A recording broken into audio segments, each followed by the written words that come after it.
Imagine waking up in the morning, reaching for your phone before your eyes fully adjust to the light. You don't think about it, it's automatic. A quick glance at notifications, a scroll through messages, maybe a peek at social media. Minutes disappear before you even get out of bed. It feels like a harmless routine, something everyone does. But have you ever wondered why it's so hard to resist? Technology has always shaped human behavior, but something about today's digital world feels different. Unlike the radio or television, modern devices aren't just tools for consumption. They're designed for interaction, constantly adapting, learning, and responding to us. Every swipe, click, and pause feeds an algorithm that refines itself to keep us engaged. It doesn't just entertain us, it anticipates our desires, reinforcing patterns we're barely aware of. And yet, despite having access to more information than ever before, our attention spans are shrinking.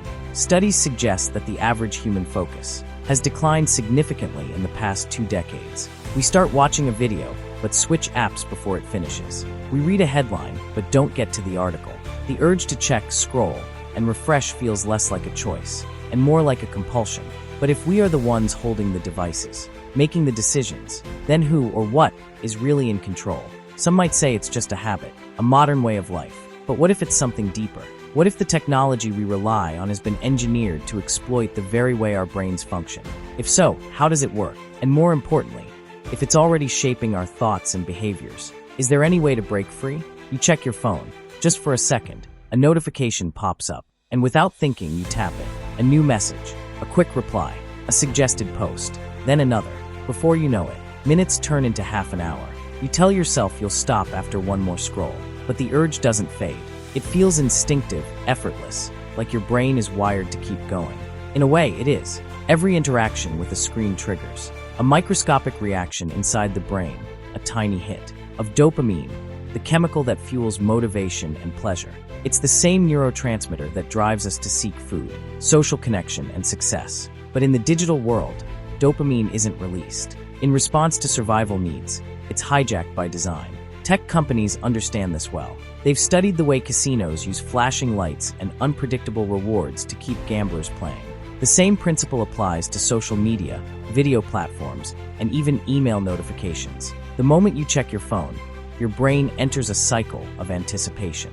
Will there be a message, a like, a new video recommendation? The uncertainty is what keeps you hooked. Even when the reward is small, the possibility of something better next time keeps you coming back. And it's not just addiction, it's reshaping how we think.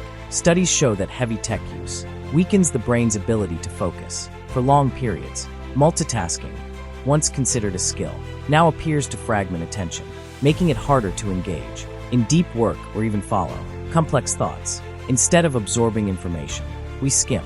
Instead of processing, we react. But here's the real question. If technology is rewiring the brain on a fundamental level, who benefits the most? If the ability to focus is slipping away, then someone somewhere is gaining from the distraction. So, who is really profiting from our divided attention? And how far will they go to keep us from looking away? Your time is valuable. Every moment you spend watching, clicking and scrolling is part of an invisible transaction, one where your attention is the currency. But unlike a traditional exchange, you're not the one making the deal. Someone else is profiting from the seconds, minutes, and hours you give away.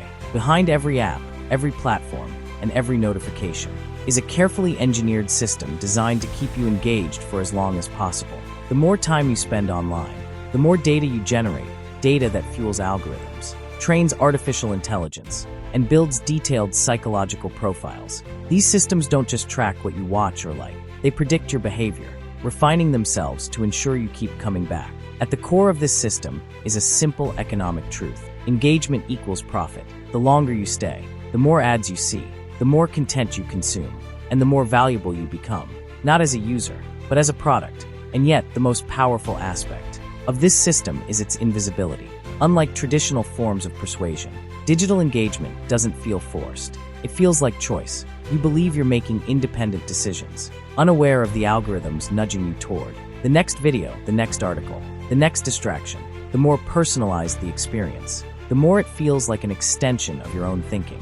But what happens when this battle for attention goes beyond entertainment? When the same principles that keep you scrolling are applied to shaping opinions, influencing decisions, even altering beliefs? If companies already control what we see, How much control do they have over what we think? And if the most advanced algorithms know us better than we know ourselves, what happens when they start making choices for us? Imagine a world where your thoughts are no longer entirely your own, where the content you see, the opinions you form, and even the choices you make are subtly shaped by invisible forces, algorithms fine-tuned, not just to capture your attention, but to guide it. This isn't science fiction.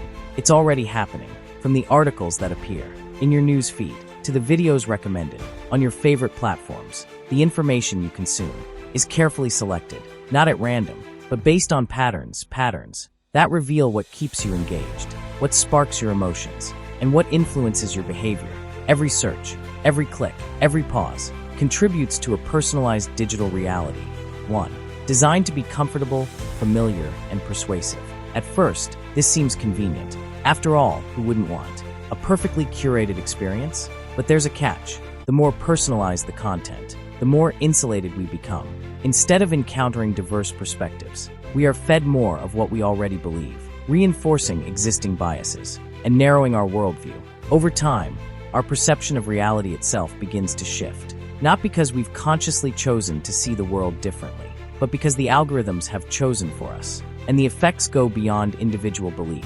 Studies show that algorithm-driven content can shape public opinion, influence elections, and amplify social division.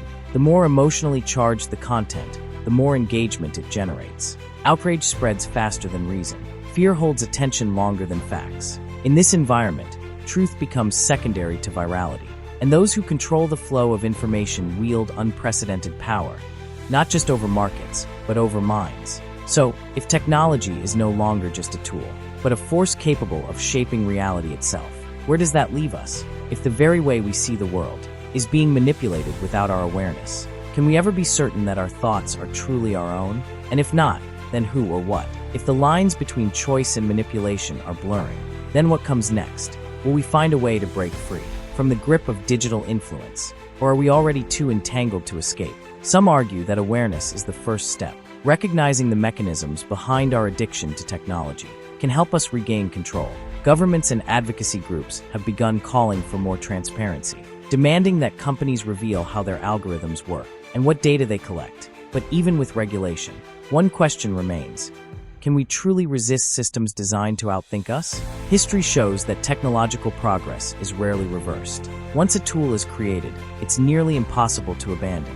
Fire, electricity, the internet, each transformed civilization in ways that couldn't be undone. And now, artificial intelligence and behavioral algorithms are shaping the next phase of human evolution. We are no longer just users of technology, we are part of it. So, what does this mean for the future? Will we adapt, developing new mental defenses against digital manipulation? Will we redesign technology to work for us instead of against us? Or will we surrender, allowing machines to dictate not just what we see, but how we think? Maybe the real danger isn't that we'll lose control all at once. Maybe it's that we won't notice as it happens, one small choice at a time, until the idea of free will become nothing more than an illusion. This video has come to an end, but the discovery continues. Check out more content on the channel and subscribe so you don't miss what's next. Thank you for watching.